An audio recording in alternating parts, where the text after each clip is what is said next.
National Cranberry Relish Day is celebrated as the perfect precursor for Thanksgiving on November 22nd. Born out of love for one of three surviving Native American fruits, the day honors the quintessential American pairing of cranberry and Thanksgiving. We cannot imagine a Thanksgiving meal without a dipping of traditional cranberry sauce, and even the best classics deserve a rendition. Cranberry relish is prepared with some surprise ingredients, horseradish and onion, and nothing cuts through the tart of these red rubies like the zing of an onion. Talking about the holiday season, let's include National Cranberry Relish Day on the list of things we are thankful for. Originating in the streets of New England, cranberry relish has been a seasonal delicacy since the 20th century, but it wasn't until the 1950s that the dish gained national prominence. The Splendid Table, a nationally syndicated radio show programmed by the American Public Media, is the reason many in the country have come to know and love cranberry relish.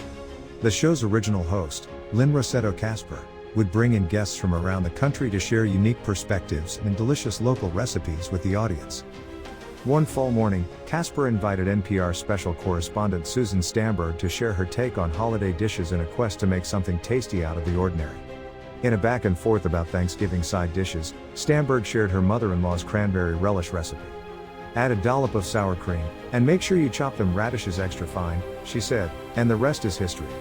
That was the day the cranberry-loving community added another great recipe to their staples, and the U.S. got the National Cranberry Relish Day. On further digging, we found that a Craig Claiborne dish inspired the recipe Stamberg shared. Stumble upon any household in the U.S., utter the words Mama Stamberg's relish, and get ready to be served with the creamy and tangy scoop of heavenly cranberry relish. A day that brings forth the relish of cranberries must be celebrated. If you are daydreaming about the tangy drippings of this red fruit and the meaty bite of turkey that follows, you should brace up for November 22nd.